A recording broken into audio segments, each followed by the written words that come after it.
மத்திய அரசில் அவர் தான் இருக்கார், ஸ்ட்ராங் ஹோல்டு. இன்றைக்கி எடப்பாடிக்கு வந்து மத்திய அரசும் கிடையாது, மாநில அரசும் கிடையாது. அதுதான் அவங்களுடைய பிரச்சனை. என்ன சார், அசுர பலத்தில் திமுக இருக்குன்னு சொல்கிறாங்க, அந்த கூட்டணி வந்து ரொம்ப ஸ்ட்ராங்காக இருக்குன்னு சொல்கிறாங்க. இன்ஃபேக்ட் இந்த கூட்டணியாவது நிறையா குழப்பம் இருக்குது. அந்த கூட்டணியில் வந்து சர்வ சுகியோ பவத்தோ மாதிரி ஸ்டாலினோ சுகியோ பவத்தோன்ற மாதிரி இருக்காங்க.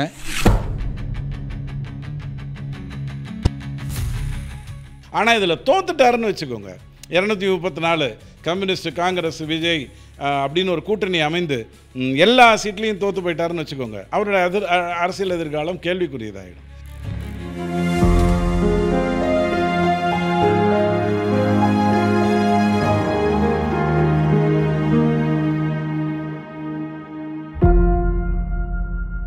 சாமானிய நேயர்களுக்கு வணக்கம். இன்றைய சிறப்பு வந்து நம்ம கூட டிடிஎஸ் ரவி அவர்கள் இணைந்திருக்கிறார். கூட்டணிக்கு புள்ளியார் சுழி போட்டாச்சுன்னு எடப்பாடி சொல்கிறார். எதை வச்சு சொல்கிறார்? தாவேகா தொண்டர்கள் எடப்பாடியின் சுற்றுப்பயணத்துக்கு வந்து கொடியாட்டுறதை வச்சு. ஆனால் அந்த விஷயத்தை பற்றி இன்று அண்ணாமலையிடம் கேட்கும்பொழுது விஜயோட கொள்கை வேறு, அதெல்லாம் எங்கள் கூட்டணியில் சேருவாரான்ற டவுட் எனக்கு இருக்குது அப்படின்றத சொல்கிறார். இப்போ மீண்டும் வந்து ஒரு மாற்று கருத்து என்டிஏக்குள் உருவாக்கிறதா அப்படின்ற ஒரு கேள்வியில் தான் இன்றைய நிகழ்ச்சியின் பயணம். சார் வணக்கம் சார். சார் நான் தான் சொன்னேன், 2 கருத்து திருப்பி வந்துருச்சு. திமுகவில் பொறுத்தவரையும் இந்த 2 கருத்து வரமாட்டேன் இந்த அலையன்ஸ் பொறுத்தவரையும். பட் அதிமுக என்டிஏ அலையன்ஸில் இது வந்துக்கிட்டே இருக்குது. என்னக்கா? இல்லை, நாம் தான் ரொம்ப யோசிக்கிறோம். அந்த படித்தவங்ககிட்டேருந்து நான் ஒரு 10 அடி எப்போதுமே தள்ளி நிற்பேன். ஏன்னா பயங்கரமாக யோசிப்பாங்க. அதனால தான் இப்போது எடப்பாடி ஐயா வந்து ஒரு முயற்சி எடுப்பதில் தப்பு இல்லை. அரசியலில் முயற்சி எடுக்கிறதுல என்ன தப்பு இருக்குது?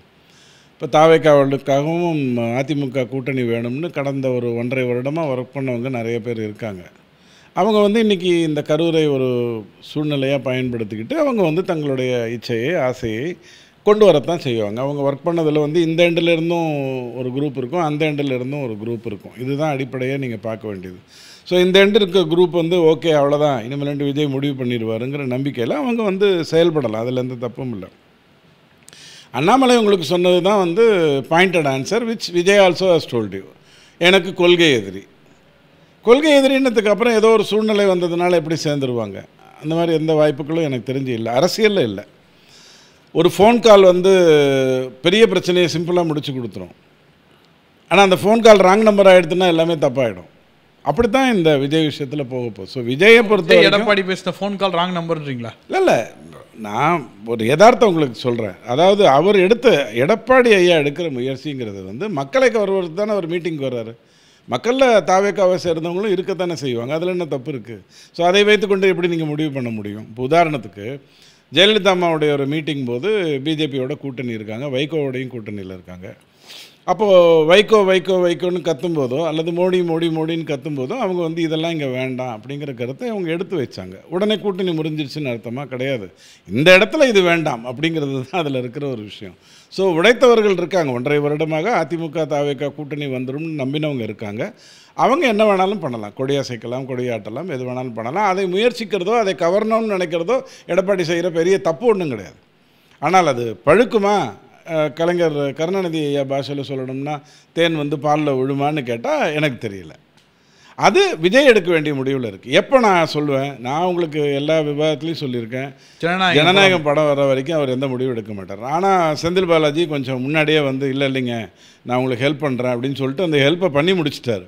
இப்போ கரூருக்கு திரும்ப அவர் அடுத்த மாநாட்டுக்கு அவர் எப்படி வரப்போகிறார், அங்கே வந்து என்ன பேச போகிறார் அப்படிங்கிறது என்ன 1 வருஷம் கழித்து நடக்க போகுதா? இன்னும் 1 வாரத்துலேயோ 2 வாரத்துலேயோ நடக்க போகிற ஒரு விஷயம். அதுலேயும் உங்களுக்கு தெரிஞ்சிடும், அதுலேயும் உங்களுக்கு தெளிவாக தெரிஞ்சிடும். அது ஒன்றும் பெரிய விஷயம் இல்லை. நான் எதிர்பார்த்தது என்னென்னா, அதிமுகவுடைய பிளவு கூட்டணி அல்லது டிடிவி தினகரன் அண்டு ஓபிஎஸ் வந்து விஜய் கூட்டணிக்குள்ளே போவாங்க. அங்கே காங்கிரஸும் கம்யூனிஸ்ட்டும் வரலாம். அப்படி வந்தா அப்படின்னு சொன்னால் விஜய் வந்து மோடியையும் ஸ்டாலினையும் விமர்சிப்பார். இவங்க வந்து எடப்பாடியை அதிமுகவை விமர்சிக்காமல் எடப்பாடியை விமர்சித்து கொண்டிருப்பாங்க.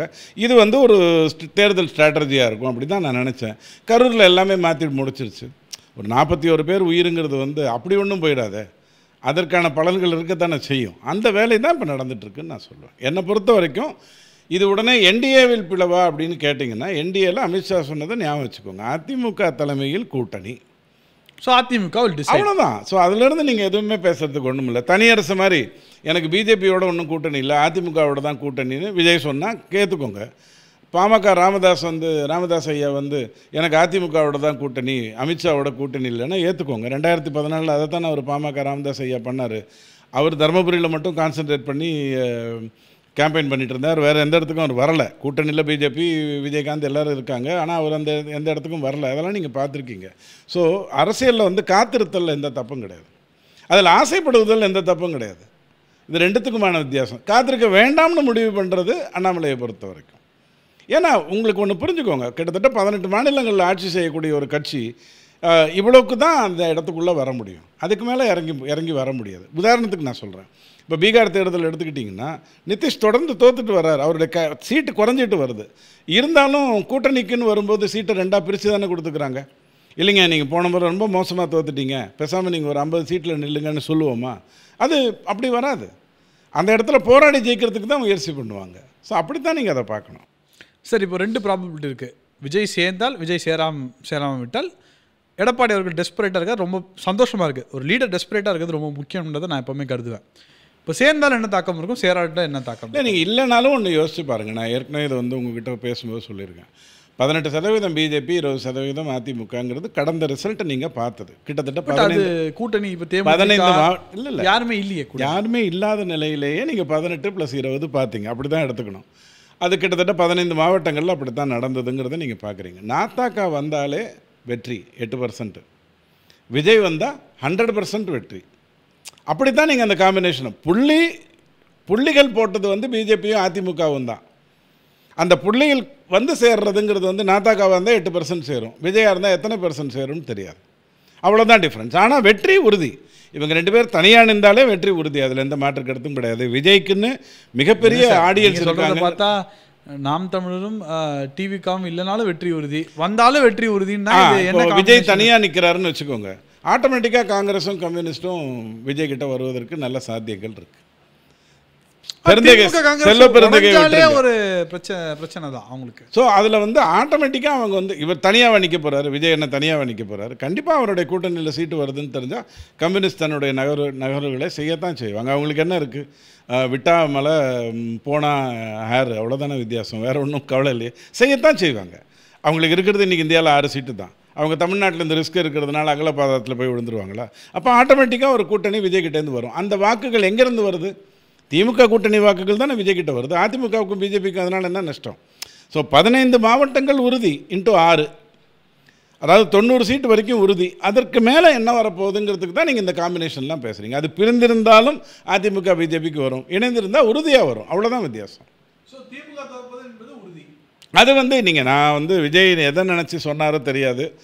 அதாவது தாவேகாவுக்கும் திமுகவுக்கும் தான் போட்டின்னு எதை நினச்சி சொன்னான்னு தெரியாது. எனக்கு இப்போ புரியுது, 2ஆம் இடத்துக்கு அவங்க 2 பேரும் தான் போட்டிங்கிறது மட்டும் எனக்கு தெளிவாக தெரியுது. ஸோ 2வது யார் 3வது யாருங்கிறது தான் கேள்வி. என்ன சார், அசுர பலத்தில் திமுக இருக்குன்னு சொல்கிறாங்க. பலம்ங்கிறதெல்லாம் கூட்டணி வந்து ரொம்ப ஸ்ட்ராங்காக இருக்குன்னு சொல்கிறாங்க. இன்ஃபேக்ட் இந்த கூட்டணியாவது நிறையா குழப்பம் இருக்குது. அந்த கூட்டணியில் வந்து சர்வ சுகியோ பவத்தோ மாதிரி, ஸ்டாலினோ சுகியோ பவத்தோன்ற மாதிரி இருக்காங்க. இல்லை, நீங்கள் நாகரிகமாக சொல்கிறீங்க, பல்லக்கு தூக்குறாங்கன்னு சொல்கிறீங்க. அந்த பல்லக்கு தூக்கி திடீர்னு கீழே இறக்கிட்டானா கொஞ்ச நேரம் போயிட்டு வரங்கன்ட்டா வேலை முடிஞ்சிருச்சுங்கிறது தான் அதில் இருக்கிற ஒரு தேர்தலில் மாற்றம் வராது. யாருமே பண்ணலையே இது இல்லையோ. அசுரபலம் 19 ஒரு சான்ஸ் இருந்தது, 24 ஒரு சான்ஸ் இருந்தது, 21 ஒரு சான்ஸ் இருந்தது. 3 இடத்துலையுமே அவங்க பண்ணலையே. அவங்க ஏன் பண்ணலை? அந்த இடத்துல வேறு லீடர், ஸ்டால் லீடர்னு யாரும் இல்லாமல் இருந்தது. நீங்கள் ரவீந்திரன் துரைசாமிகிட்ட கேட்டிங்கன்னா ஸ்டாலின் வாசஸ் அதர்ஸ்ன்னு வேறு, அது அப்படி தான் இருந்தது சூழ்நிலை. அது நீங்கள் என்ன பண்ண முடியும்? எடப்பாடி ஸ்டாலின் வாசஸ் எடப்பாடின்னு மாறிடுச்சா? இப்போ மாறவே இல்லை. இப்போ வந்து இட் இஸ் எடப்பாடி பிஜேபி அப்படிங்கிறதுல, அதாவது ஆன்டி இன்கம்பன்சி அப்படிங்கிறது தான் இப்போ வந்து முடிவாக எடுக்க போகுது.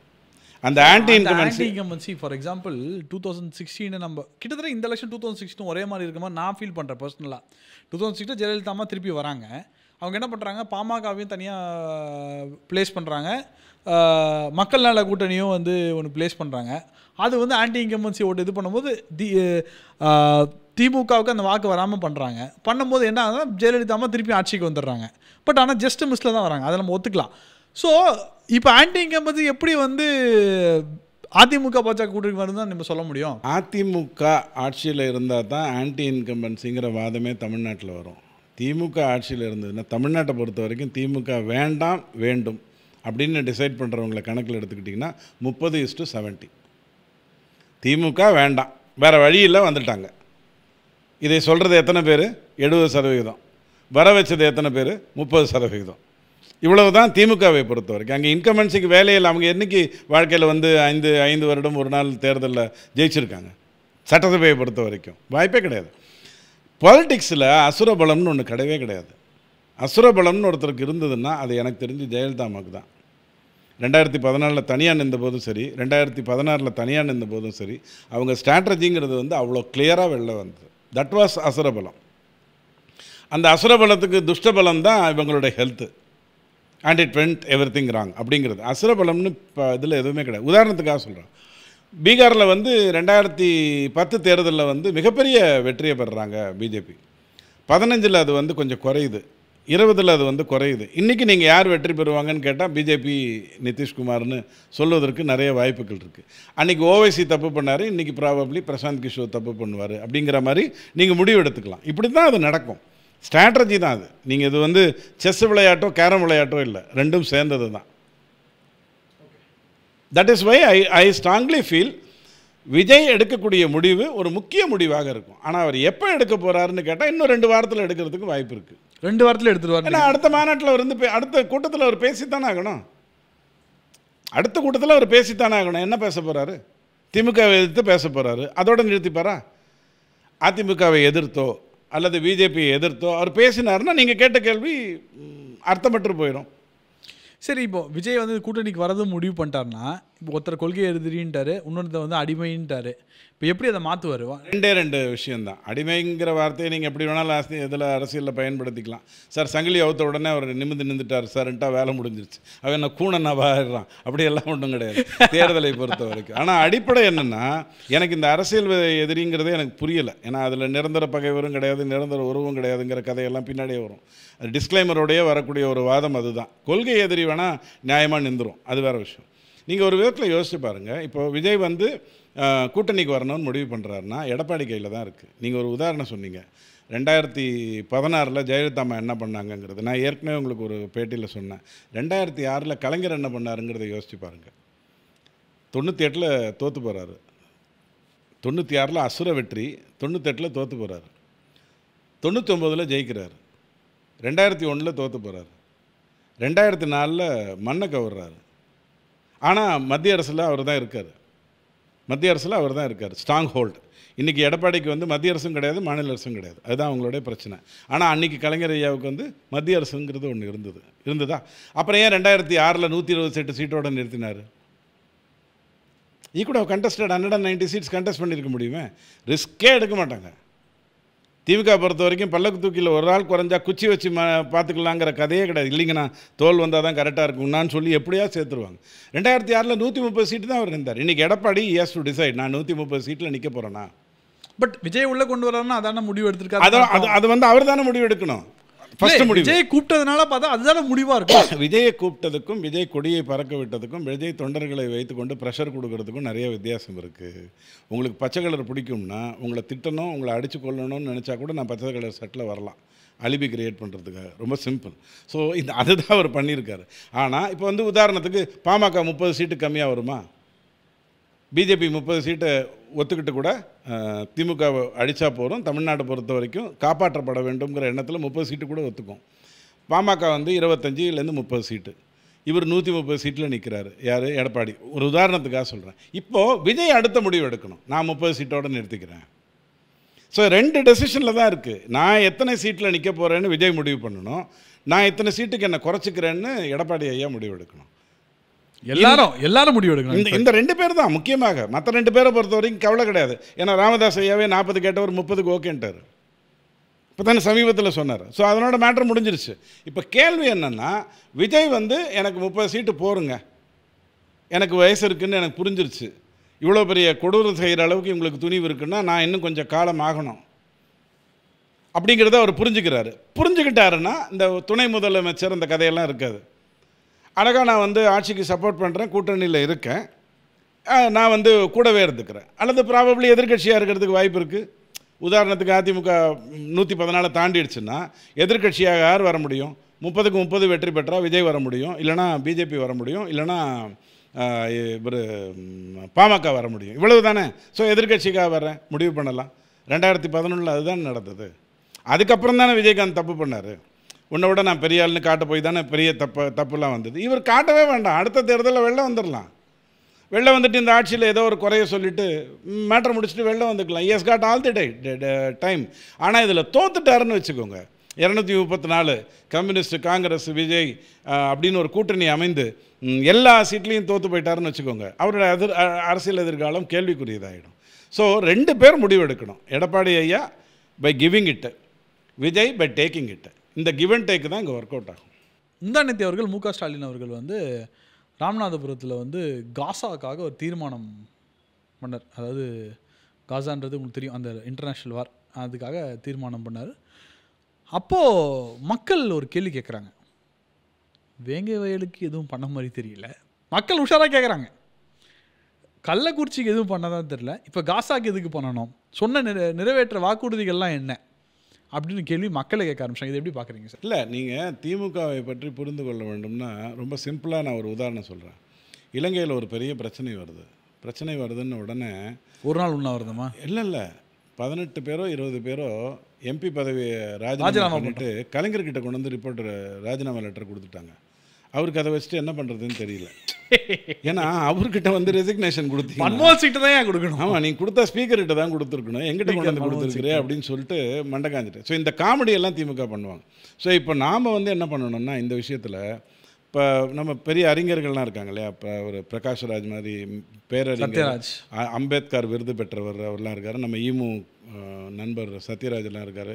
இவங்கெல்லாம் குழப்பி விட்ருக்காங்க. ஃபஸ்ட்டு நம்ம அந்த காசாங்கிறது என்னங்கிறத ஒரு 2-3 நிமிடத்தில் புரிஞ்சுப்போம். முதல் உலகப் போரில் தொடங்கின பிரச்சனை இது. இன்றைக்கி நேற்றுக்கு தொடங்கின பிரச்சனை இல்லை, நம்பர் 1. 2வது சுருக்கமாக சொல்லிடுறேன். 2வது வந்து மோசஸ் அப்படிங்கிறவர் வேறு, ஜீசஸ் அப்படிங்கிறவர் வேறு, இஸ்லாத் அப்படிங்கிறது வேறு. காலகட்டம் வந்து கிட்டத்தட்ட 3000, 2000, 500. ஸோ மோசஸும் ஜீசஸும் ஒரே கிடையாது. ஆபிரகாம் ரிலீஜன் அப்படின்னு இதுவே எனக்கு நான் 2 பேரும் கிட்டத்தட்ட ஒரே ஆள் தான் சொல்கிறாங்கன்னு நினச்சிட்டு. இல்லை இந்த யூதர்கள் அப்படிங்கிற அந்த கதையை மோசஸ் அப்படிங்கிறவரை மட்டும் பிரதானமாக நினைக்கிற ஒன்று. நீங்கள் டக்குன்னு நம்ம மக்களுக்கு புரியணும்னா, இன்றைக்கும் பிஜேபியில் குழப்புறாங்க இல்லையா, அண்ணாமலை அப்படிங்கிறது ஒரு பிஜேபி, அண்ணாமலை இல்லாத ஒரு பிஜேபி அப்படின்னு குழப்புறாங்க இல்லையா, அந்த மாதிரி மோசஸ்ங்கிறவர், உங்களுக்கு 10 கமாண்ட்மெண்ட்ஸ் படம் பார்த்துருப்பீங்க, அந்த விஷயங்களை செய்கிற ஒரு பெரிய, அவர் ஏறத்தாழ அவரை தூக்கி போட்ட நிலையிலிருந்து அவர் மேலே வர்றாரு. ஆனால் அந்த யூதர் அப்படிங்கிறது வந்து ஆல்ரெடி இருக்குது, கிட்டத்தட்ட 4-5 வருடங்களாக இருக்கக்கூடிய ஒரு சமுதாயம். அதில் மோசஸ்ன்னு ஒருத்தர் வர்றார். ஜீசஸ் வந்து 2000 வருடங்களுக்கு முன்னாடி வர்றார். இந்த காசாவில் இருக்கக்கூடிய இந்த ஒரு குறிப்பிட்ட அந்த பாலஸ்தீனம்ங்கிறது உங்களுக்கு தெரியும், ஒரு 22,000 ஸ்கொயர் மீட்டர் தான் அந்த மொத்த நாடு. இந்த பாலஸ்தீனம்ங்கிறது 22,000 ஸ்கொயர் மீட்டர்னு நீங்கள் பேசுகிறதா இருந்தால், ஒரு மணிப்பூரை நீங்கள் கரெக்டாக கம்பேர் பண்ண முடியாது. ஏன்னா அதில் மலை நிலம்னு இருக்குது. மிசோரத்தை வேணால் எடுத்துக்கலாம். ஒரு மிசோரம் தான் அந்த நாடு. அது நம்ம புரிஞ்சுக்கிறது நல்லது. இப்போ அதுலேயே 3 இருக்குது. வெஸ்ட்டுன்னு ஒன்று இருக்குது, ஈஸ்ட்டுன்னு ஒன்று இருக்குது, காசான்னு ஒன்று இருக்குது.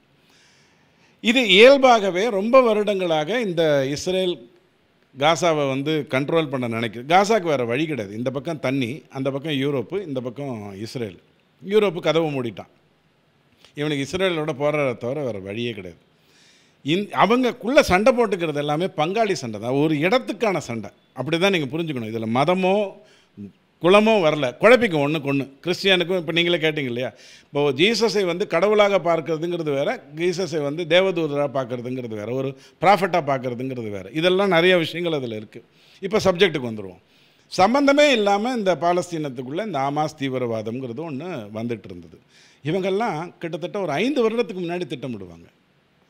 இப்போ நான் சொல்கிறேன் இல்லையா, இந்தியாவை வந்து கைப்பற்றணும்னு சொன்னால், கிழக்கு மாவட்டங்கள் தெற்கு மாவட்டங்களை வந்து தமிழ்நாட்டில் வீக்கன் பண்ணிவிட்டு, அவங்களுக்கு வறுமையை காட்டிட்டு, அந்த வறுமையை காட்டியதன் மூலமாக அவங்களை மதமாற்றம் செய்து, கடலோர மாவட்டங்களில் மதமாற்றம் செய்து இந்தியாவை கைப்பற்றுவதற்கான வேலை. இந்த பக்கம் கேரளாவில் இஸ்லாத் சகோதரர்கள் இருக்காங்க, அவங்க தேவைப்பட்டால் வேலையை செய்கிறதுக்கு. இந்த மாதிரி திட்டமிட்டு இங்கே 60-70 வருடமாக நடந்துகிட்ருக்கு. நடக்க போகிறதுக்கு ஒரு திட்டம் நடக்குது. இது 100-120 வருடமாக கூட்டு குடும்பங்களை சேர்த்து ஒரு நடக்குது. அது தனி விவாதம். அதை மாதிரியே தான் இந்த காசாலையும் நடக்குது. 2 வருஷத்துக்கு முன்னாடி நடந்த அந்த 1200 பேர் பாலஸ்தீனர்களை கொன்ற அந்த ஒரு சம்பவம் வந்து இஸ்ரேல் நண்பர்களை கொண்ட அந்த விஷயம் இருக்குது பாருங்கள், அது இஸ்ரேலுக்கு மான பிரச்சனையாக போயிடுச்சு. இட் வாஸ் நாட் அபவுட் ஏதோ ஒரு அட்டாக் பண்ணாங்க, அப்படிங்கிற அடிப்படையில் இல்லை. நாம் ஒரு 29 பேருக்கு பாகிஸ்தான் மேலே இருந்த கோபத்தை கரெக்டாக காட்டினோம், நேர்மையாக காட்டினோம். இவங்க அப்படி பண்ணலை. அந்த அன்னியிலேருந்து இஸ்ரேல் முடிவு பண்ணிட்டான், உன்னுடைய ஒரு ஆளை கூட நான் இருக்க விட போகிறதில்ல. அமைதி பேச்சுவார்த்தைன்னு ஒன்று நடக்குது. அந்த அமைதி பேச்சுவார்த்தையில் நீ எனக்கு பிணை கைதிகளை திருப்பி கொடுக்கணும், நான் உனக்கு சிறை கைதிகளை திருப்பி அனுப்புவேங்கிற கதையெல்லாம் நடக்க தொடங்கிச்சு. அதையுமே சொதப்பி விட்டுருச்சு காசா. அதுக்கு அந்த ஹமாஸ் அமைப்பு அதற்கு பிறகு திருப்பி ஒரு 20 கட்டளை அப்படிங்கிற மாதிரி ஒரு ஒப்பந்தம் வருது. அந்த 20 கட்டளையில் இப்போ ஹமாஸ் எல்லாத்தையும் ஒத்துக்குது. ஏன்னா வேறு வழியே இல்லை. 95% கட்டடங்கள் அங்கே இல்லாமல் போயிடுச்சு. 65,000 67,000 பேருக்கு மேலே உயிர் போயிருக்கு. அதில் குழந்தைகள் அதிகம். அப்படிங்கிற ஒரு அடிப்படையில் காசா வந்து இன்றைக்கி ஏறத்தாழ நிராயுத பணியாக இருக்குது. ஆனால் தீவிரவாதி என்றைக்குமே நிராயுத பணியாக இருக்க மாட்டான். அவனுக்கு கேப் விட்டிங்கன்னா திரும்பி எந்திரிச்சு வந்துடுவான். அதுதான் பிரச்சனை. இப்போ ஒப்பந்தம் என்ன போட்டிருக்காங்க இவங்க அப்படின்னா, நடுநிலையாளர்கள் தான் காசாவை வந்து நிர்ணயம் பண்ணுவாங்க. இந்த நடுநிலையாளருங்கிறது யாராக வேணாலும் இருக்குல்ல, இல்லையா, ஸ்டேட்ஸ்மேன். அமெரிக்கா அதுக்கு தலைவர். கிழிஞ்சிருச்சா? இந்த இடத்துல தீவிரவாதம் ஹமாஸு, தலைமை வைக்க போகுது அமெரிக்கா. ஸோ எப்படியும் உருப்படாது. அப்போ இஸ்ரேல் என்ன சொல்லுது, என்னால் நான் படையெல்லாம் திரும்ப வாங்க மாட்டேன், நான் இருக்கணும், அந்த இடத்துல நான் இருக்கணும், நீ என்ன வேணாலும் பேசிக்க, நான் எதுவும் பண்ண மாட்டேன், நீ தப்பு பண்ணாமல் நான் தப்பு பண்ண மாட்டேன் அப்படிங்கிற அடிப்படைக்குள்ளே வந்தாச்சு. இதைத்தான் நம்ம வந்து இங்கே பேசக்கூடிய, தமிழ்நாட்டில் பேசக்கூடிய, நாளைக்கு ஸ்டாலின் ஐயா உணர்ச்சி பூர்வமாக வாக்கு வங்கிக்காக ஒரு தீர்மானம் போடுவார் இல்லையா, அந்த தீர்மானத்தை படிக்கும்போது அதில் என்ன வார்த்தைகள் போடுறாருங்கிறத ரொம்ப தெளிவாக பார்த்து, கொன்று குவித்த அப்படிங்கிற வார்த்தையை பயன்படுத்துவார். கொன்று குவித்தங்கிறது எதனால் வந்ததுங்கிறது முக்கியம். என்ன காலம் மதிச்சதுக்காக நான் கொன்று முதித்தேன்? நீ ஒரு அவ்வளோ பெரிய பார்டர் இஸ்ரேலுது, அந்த பார்டரை தகர்த்து எறிஞ்சு வர்றதுங்கிறதுலாம் நடக்கிற விஷயம் இல்லை. அந்த மோசாடுங்கிற அந்த அமைப்பு வந்து உலக அளவில், அதாவது அமெரிக்காவுடைய பாதுகாப்பு செலவை விட 9 மடங்கு கம்மி, அவ்வளோதான். இப்போ அமெரிக்கா வந்து ஒரு 10,000 ரூபாய் செலவு பண்ணுதுன்னா 9 மடங்கு கம்மி எந்த நாடு, இந்த சின்ன நாடு செலவு பண்ணுது. அந்த மோசாடு அமைப்பு சும்மா விட்டுருமா? அது தோற்றுருக்கு வேறு. போன அக்டோபர் 7 2 வருஷத்துக்கு முன்னாடி தோற்றுருக்கு வேறு. ஸோ இது எல்லாம் தீர்றதுக்கே சாத்தியம் இல்லை. நீங்கள் என்ன தான் இங்கே உட்காந்து தீர்மானம் போட்டாலும். மோடி வந்து வாங்க நானும் நீங்களும் பஞ்சாயத்து பண்ணி வைக்கலாம், எனக்கு நோபல் ப்ரைஸ் முடிஞ்சால் கொடுங்கன்னு கேட்குறவர் இல்லை. அவருக்கு நோபல் ப்ரைஸ் கொடுக்கறதுக்கு எத்தனையோ நாடுகளில் அவர் ஏற்கனவே முதல் விருதை வாங்கியிருக்காரு. அத்தனை நாடுகளும் கையெழுத்து போடும். பாலஸ்தீனத்துக்கும் நமக்கும் ஏதாவது விரோதம் இருக்கான்னு கேட்டால் இல்லை. பாலஸ்தீனத்தை தனி நாடாக அங்கீகரிக்கக்கூடிய கையெழுத்தில் இந்தியாவும் போட்டிருக்கு. ஸோ எதையுமே புரிந்து கொள்ளாமல் பேசணும்னா பிரகாஷ்ராஜ் மாரி தான் பேச முடியும். தெரிந்து கொள்ளாமல், அறிந்து கொள்ளாமல், புரிந்து கொள்ளாமல் பேச முடியும்னா இதுதான் பேச முடியும். விஷயங்கள்லாம் பேசுகிறீங்க சார். மக்கள் கேட்குறது ரொம்ப சிம்பிள். எங்கள் வேங்க வயலுக்கோ கள்ளக்குறிச்சிக்கோ இன்னும் எதுவுமே ப்ராப்பராக எங்களுக்கு தெரியலை. நீங்கள் ஏன் காசாவுக்கு போகிறீங்க? இப்போது முதல்ல இங்கே இருக்கிற பிரச்சனையை சால்வ் பண்ணுங்கள். நீங்கள் கொடுத்த வாக்குறுதிகள் என்ன? அனைத்து மகளிர்களுக்கும் 1000 ரூபான்னு சொன்னீங்களே, மீனவர்கள் வீடு கட்டித்தரேன்னு சொன்னீங்களே, இந்த மாதிரி விஷயங்கள்லாம் என்ன ஆச்சுன்னு கேட்குறாங்க மக்கள் தெளிவாயிட்டாங்களா? மருத்துவர்களுக்கு 1.5 லட்சம் ரூபா சம்பளம் கொடுக்கணும், 50,000 தான் கொடுத்துட்ருக்காங்க.